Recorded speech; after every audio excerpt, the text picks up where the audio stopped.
Hello everyone. तो आज हम सीखेंगे कि हम पैकिंग फ्रैक्शन को कैसे निकालते हैं ऑफ डिफरेंट क्रिस्टल स्ट्रक्चर। तो यहाँ पे सबसे पहले आ जाता है हमारा सिंपल क्यूबिक स्ट्रक्चर। तो पैकिंग फ्रैक्शन निकालने से पहले पहले हम ये समझ लेते हैं कि पैकिंग फ्रैक्शन होता क्या है। पैकिंग फ्रैक्शन वो परसेंटेज होती है कि कितना एक एटम कितना वॉल्यूम को ऑक्यूपाई कर रहा है इन अ यूनिट सेल। वो तुम्हारा पैकिंग फ्रैक्शन होता है। ठीक है, the volume occupied by atom in a unit cell is packing fraction. तो उसका फॉर्मूला क्या होगा? पैकिंग फ्रैक्शन का फॉर्मूला होता है volume of atom per unit cell divided by volume of unit cell. ठीक है, तो इसको हम ढंग से कैसे लिख सकते हैं, मतलब volume of atom per unit cell हमें कैसे पता चलेगा? Is number of atom per unit cell, cell into में volume of atom per unit cell, basically upon में वॉल्यूम ऑफ यूनिट सेल। तो ये हमारा फॉर्मूला होता है फॉर पैकिंग फ्रैक्शन। ठीक है, तो अब हम देख लेते हैं कि इसमें हमें क्या क्या चीजें चाहिए। हमें number of atoms per unit cell चाहिए, तो हम number of atom per unit cell निकाल लेते हैं। तो number of atom per unit cell. अब देखो, जो ये पहली चीज है, जो हमारे पास सिंपल क्यूबिक स्ट्रक्चर होता है ना, इसके अंदर atoms are only at corners. ठीक है, सिर्फ एटम्स तुम्हारे कॉर्नर्स पे ही होते हैं, तुम्हारे इन एजेस पर ही होते हैं। ठीक है, कैसे? ये ऐसे जैसे बहुत बड़ा तुम्हारे यहाँ पे एक एटम हो जाएगा, यहाँ पर एक एटम हो जाएगा, यहाँ पर एक एटम हो जाएगा, यहाँ पर एक एटम हो जाएगा, ऐसे यहाँ पे भी हो जाएगा, एक यहाँ पर भी एटम हो जाएगा। तो सिर्फ तुम्हारे कॉर्नर्स पे एटम होते हैं। ठीक है, इन अ सिंपल क्यूबिक स्ट्रक्चर। तो सपोज कि इसकी जो ये क्यूबिक यूनिट सेल है, उसका जो एक साइड है उसको हम ए मान लेते हैं। तो अभी देखो, अभी ना हम सिर्फ एक ही फेस इसका कंसिडर करते हैं। सपोज हम ये वाला फेस कंसिडर कर रहे हैं तुम्हारा। ठीक है, तो यहाँ पे जैसे ये वाला हमने फेस कंसिडर किया, तो इसमें कैसे दिख रहा है हमको? अगर हम सिर्फ इसी फेस को देखेंगे तो हमें कुछ ऐसा दिखेगा। ठीक है, जिसके अंदर तुम्हारे पास ये वाला भी एक एटम ये वाला भी तुम्हारे पास एक एटम है, ये भी एक एटम है और ये भी एक एटम है ना? तो तुम्हें ऐसे दिखेगा। तो तुम एक बात नोटिस करोगे कि एक फेस में only 1/8 part of an atom तुम्हारे पास आ रहा है। तो तुम्हारे पास number of atom per unit cell क्या होगा? 1/8 इंटू 8। करेक्ट। क्यों? क्योंकि 8 कॉर्नर्स हैं, तो 1 2 3 4 5 6 7 और इसके पीछे एक और 8। तो ये कितना हो जाएगा? 1। तो number of atom per unit cell कितने हो गए? तो जो हम सेकंड चीज निकालने वाले हैं वो है कोऑर्डिनेशन नंबर। ठीक है, अब कोऑर्डिनेशन नंबर क्या होता है? कोऑर्डिनेशन नंबर होता है नंबर ऑफ नेबरिंग एटम्स। तो जैसे कि ये हमारा यूनिट सेल है, ठीक है। अब यहाँ पर इसमें जो एटम है वो सपोज हम ये वाले को कंसिडर कर रहे हैं। अब एक जो क्रिस्टल होता है उसके अंदर सिर्फ एक ही यूनिट सेल तो नहीं होता, बहुत सारे यूनिट सेल होते हैं। तो एक ऐसे यूनिट सेल यहाँ पर भी होएगा, है ना? ऐसे एक यूनिट सेल यहाँ पे भी जो भी होगा, है ना? ऐसे करके बहुत सारे होंगे। कितने होंगे? 1 2, यहाँ पे 3 4 5 6। तो बहुत सारे होंगे तुम्हारे पास। तो सपोज ये वाला तुम्हारा वो यूनिट सेल है, यो एटम है। ठीक है, तो ये वाला जो एटम होगा कनेक्टेड होगा। जैसे ये वाला एटम है तो यहाँ पे भी एक यूनिट सेल के यहाँ पे भी एक एटम होगा, इससे कनेक्टेड है। ये वाला ये इससे भी कनेक्टेड है। ऐसे इसके ऊपर भी एक होगा तो वो उससे भी कनेक्टेड होगा। ये यहाँ पे इससे भी कनेक्टेड है। इसके पीछे वाला जो यहाँ वाला है इससे भी कनेक्टेड है, और इसके आगे वाला जो होगा उससे भी कनेक्टेड होगा। तो टोटल वो एक इससे कनेक्टेड है, यहाँ से कनेक्टेड है, यहाँ से कनेक्टेड है, ऐसे यहाँ से कनेक्टेड है, ऐसे पीछे वाले से किसी से कनेक्ट होगा और यहाँ पे भी किसी से कनेक्ट होगा। ठीक है, तो टोटल कितने एटम से कनेक्टेड है ये? 1 2 3 4 5 6। तो इसका कोऑर्डिनेशन नंबर हो गया 6। ठीक है, अब जो तीसरी चीज है वो होती है तुम्हारी radius, atomic radius. Atomic radius कैसे निकालते हैं? अब जैसे ये वाला तुम्हारा एक फेस ले लिया है मैंने तुम्हारे यूनिट सेल का। ठीक है, तो अब यहाँ पर जो तुम एक ही अगर तुम फेस देखोगे यूनिट सेल का, तो तुम्हें वो कुछ ऐसे दिखेगा, क्योंकि सिर्फ कॉर्नर्स पे एटम होते हैं, राइट? तो तुम्हें वो फेस कुछ ऐसा दिखेगा, है ना? जिसमें तुम्हारा ये एक एटम है, 1/8 पार्ट होता है ना एटम का, तो ये भी है और एक ये भी है। तो इसका जो मैंने तुम्हें बताया था कि इसकी जो लेंथ है वो हम ए ले रहे हैं। ठीक है, तो इसका जो रेडियस जो होएगा, एक इसका रेडियस आर होगा, तो a is equal to 2r हो जाएगा, तो a by 2 is equal to r हो जाएगा। तो इसका रेडियस भी हमने निकाल लिया। अब चौथी चीज जो हम निकालने वाले हैं वो है हमारा पैकिंग फ्रैक्शन। पैकिंग फ्रैक्शन का मैंने आपको फॉर्मूला बताया था, जिसके अंदर क्या था, number of atoms per unit cell, वो हमारे कितने आए थे, वो हमारा एक आया था, into volume of atom in unit cell कितना हो जाएगा, 4/3 पाई आर क्यूब। अब आर की वैल्यू क्या है, a/2, तो a/2 का क्यूब अपॉन में यूनिट सेल की वॉल्यूम कितनी हो जाएगी, साइड तुम्हारा ए था तो क्यूब की वॉल्यूम क्या होती है, ए क्यूब। तो यहाँ पे जब तुम इसे सॉल्व करोगे ना तो तुम्हें मिलेगा 0.52, जो कि हो गया 52%। ठीक है, तो हमारा यहाँ पे पैकिंग फ्रैक्शन निकल गया इसका, सिंपल क्यूबिक। अब हम करने वाले हैं सेकंड स्ट्रक्चर, जो कि है body centre structure. Body centre structure के अंदर क्या होता है कि तुम्हारे जो एटम्स होते हैं ना, वो जैसे तुमने अभी सिंपल स्ट्रक्चर वाले में किया, सिंपल क्यूबिक स्ट्रक्चर में कि कॉर्नर्स में होते हैं, इसमें भी कॉर्नर्स पे होते हैं, लेकिन ना इसमें एक एटम होता है जो एकदम बीचा बीच होता है। यहाँ पर, यहाँ पे मतलब यहाँ से आपको दिखाऊं कैसे, ये सपोज ये कुछ ऐसा एक एटम होता है जो तुम्हारे में बीच में होता है। अगर मैं इसको ड्रॉ करके दिखाऊं तो ये है तुम्हारा यूनिट सेल। ठीक है, ये तुम्हारा हो गया यूनिट सेल। अब इसके अंदर एटम्स होते हैं, तो सपोज एक एटम यहाँ पर है, एक एटम यहाँ पर है, एक एटम ऐसे यहाँ पर है, यहाँ पर, वैसे ही बहुत सारे एटम्स हैं, है ना, ऐसे करके बहुत सारे एटम्स हैं। इनको कलर कर देते हैं जिससे तुम्हें एटम्स लगे। ये बहुत सारे एटम्स हैं, जैसे मैंने अभी आपको ड्रॉ करके दिखाया। अब ना इसके अंदर एक एटम होएगा जो यहाँ पे ऐसे बीच में होगा, बीचों बीच। ठीक है, तो बॉडी सेंटर के अंदर एक एटम होता है जो कि यहाँ पे ऐसे बीच में होता है, समझे। तो सबसे पहले निकालना होता है हमको number of atoms per unit cell. So number of atoms per unit cell. तो जैसे सिंपल क्यूबिक स्ट्रक्चर में क्या था, 1/8 पार्ट था, वैसे इसमें भी होगा। क्यों, क्योंकि सारे एटम्स ऐसे कॉर्नर्स में हैं ही। तो 1/8 इंटू 8 प्लस एक एटम ऐसे बीच में भी है तो +1 इक्वल टू 2। ठीक है, second coordination number, coordination number. तो इसका कोऑर्डिनेशन नंबर क्या होता है कि कितने एटम से वो एटम जो है तुम्हारा कनेक्टेड है, नेबरिंग एटम्स, है ना। तो ये है तुम्हारा यूनिट सेल, और ये है तुम्हारा वो मेन एटम जो बीच का होता है, और ये है तुम्हारे ऐसे साइड वाले एटम्स। ठीक है, तो ये वाला जो एटम है वो किन किन से कनेक्टेड है, वो इससे कनेक्टेड है, इससे भी, इससे भी, इससे भी, ऐसे बहुत सारे से कनेक्टेड है। तो बेसिकली ये 8 है टोटल, तो ये 8 से कनेक्टेड है। नंबर 3, नंबर 3 में हमको क्या निकालना होता है, एटॉमिक रेडियस।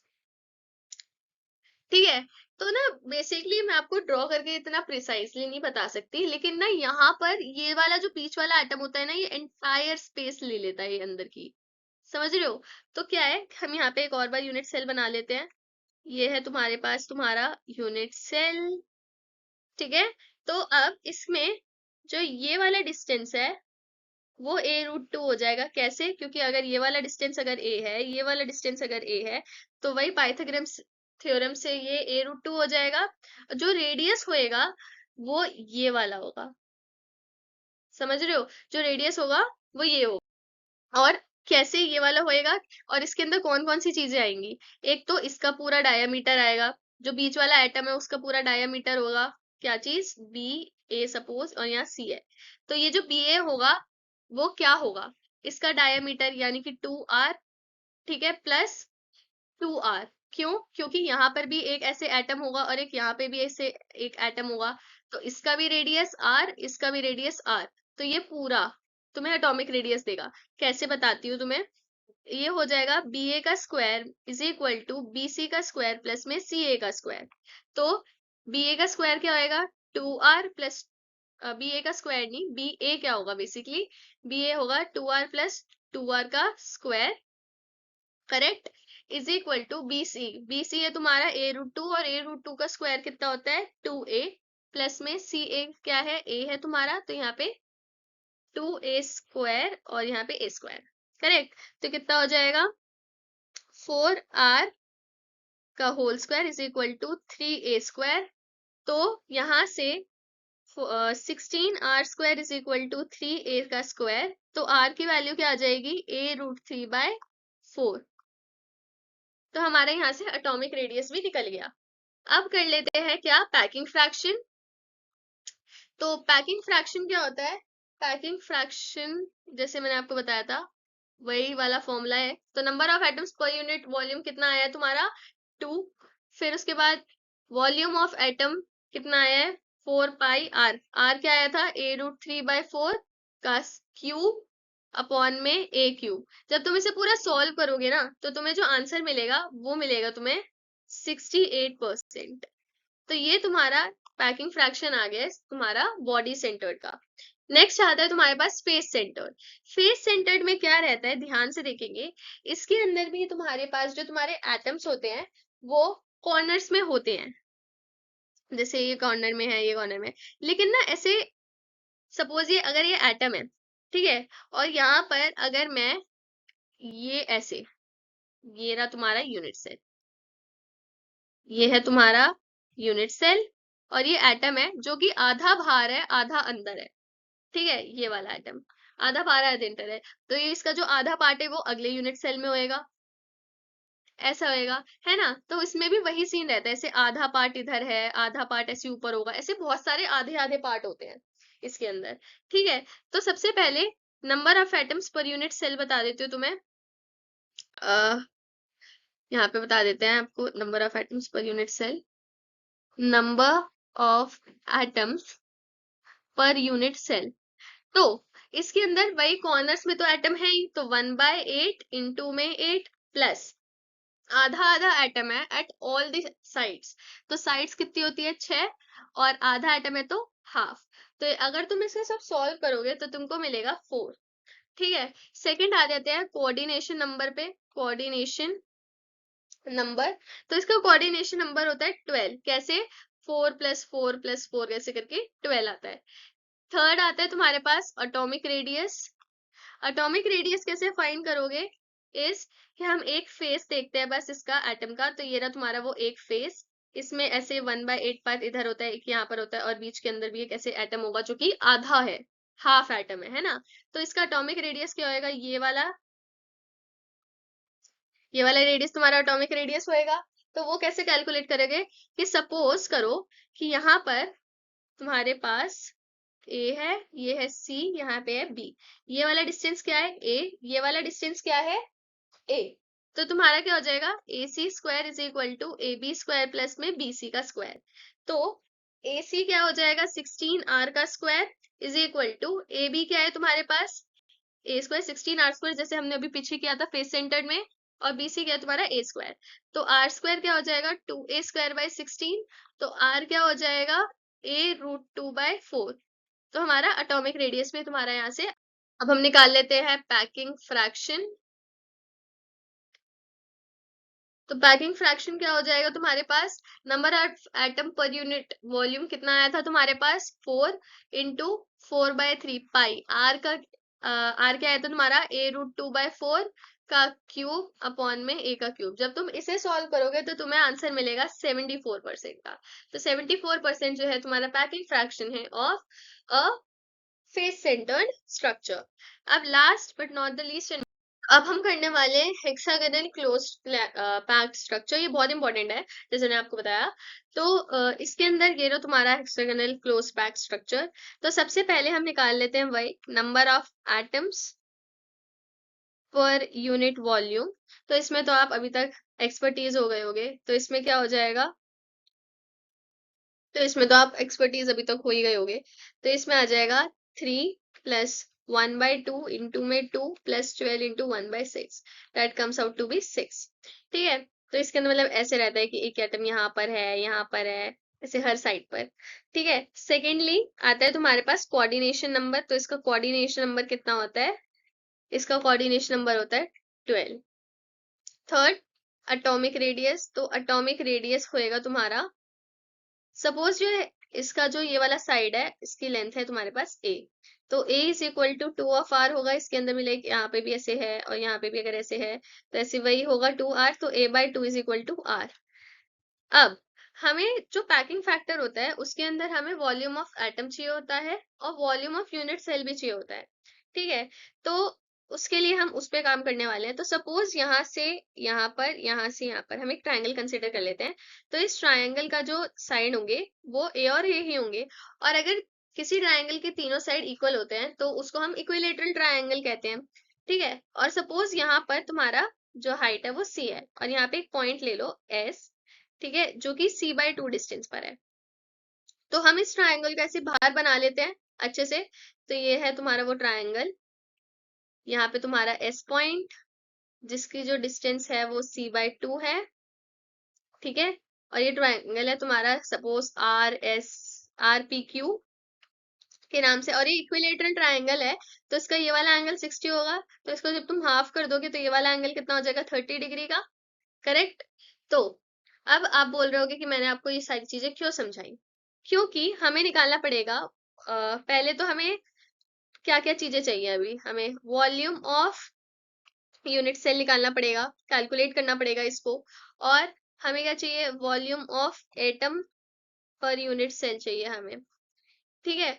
हमें ये चीजें चाहिए, तो उसके लिए हमको सारी चीजों को एक एक फॉर्म में लेकर आना पड़ेगा। सपोज यहाँ पे ये एक्स है और ये वाला जो है ये वाई पॉइंट है। तो आर एक्स हमारा क्या हो जाएगा, आर एक्स हो जाएगा तुम्हारा ए कॉस 30 डिग्री। ए क्यों, क्योंकि ये भी ए ही हो जाएगा ना। तो ए कॉस 30 डिग्री जिसको कैलकुलेट कर कराएगा a/√3/2। जो तुम्हारा आर वाई है, आर वाई हो जाएगा a√3/2 इंटू में 2/3, that comes out to be a/√3। अब ये वाला ट्रायंगल देखो, ये वाला RS RSY, triangle RSY, triangle RSY के अंदर आर एक्स का square is equal to are Y का स्क्वायर प्लस एस वाई का स्क्वायर हो जाएगा। दैट इज आर एस क्या हो जाएगा तुम्हारा a square is equal to are y कितना हो जाएगा तुम्हारे पास, अभी तुमने निकाला, a²/3 कर दो क्योंकि स्क्वायर है, प्लस में एस वाई क्या हो जाएगा c²/4। तो यहाँ से जब तुम करोगे तो c/a तुम्हारा आएगा √8/3, ठीक है। तो हमारे पास c आ गया in the form of √8/3 as a, ठीक है। अब आप बोल रहे हो कि तुमने c की वैल्यू क्यों निकाली है, क्योंकि जब हम निकालेंगे वॉल्यूम ऑफ यूनिट सेल, तो वॉल्यूम ऑफ यूनिट सेल क्या हो जाएगा तुम्हारे पास, it would be 6 into area of triangle into में हाइट। क्यों, क्योंकि क्या होता है area of base into height. तो एरिया ऑफ बेस क्या हो जाएगा 6 इंटू एरिया ऑफ ट्रायंगल। तो area of triangle equilateral triangle क्या होता है, √3/4 इंटू में ए स्क्वायर हो जाएगा, इंटू सी क्या था √8/3 इंटू में ए। तो ये कितना हो जाएगा 3√2 ए। ये आ गया तुम्हारा ए क्यूब, ये आ गया तुम्हारा वॉल्यूम ऑफ यूनिट सेल। अब हम निकालेंगे volume of atom per unit cell. तो volume of atom per unit cell कितना हो जाएगा तुम्हारे पास, यहाँ पे ये हो जाएगा 6 इंटू 4/3 πr क्यूब, क्योंकि 6 क्या है तुम्हारा number of atoms per unit cell, और ये हो गया आर क्यूब। तो ये हो गया 6 इंटू 4/3 आर की जगह क्या लिखेंगे तुम्हारा a/2 का क्यूब। तो ये टोटल आ जाएगा तुम्हारे पास πa क्यूब। तो पैकिंग फैक्टर क्या हो जाएगा, पैकिंग फैक्टर वही फैक्टर, तो वही हो जाएगा πa³ अपॉन के अंदर 3√2 a³ which is π/3√2 which is 74%। तो इसका पैकिंग फैक्टर आता है तुम्हारे पास 74% का। तो लास्ट वाला तो कर ही लेना, बहुत इंपॉर्टेंट है। और थैंक यू, यहाँ पे वीडियो को एंड करते हैं और मिलते हैं नेक्स्ट वीडियो में।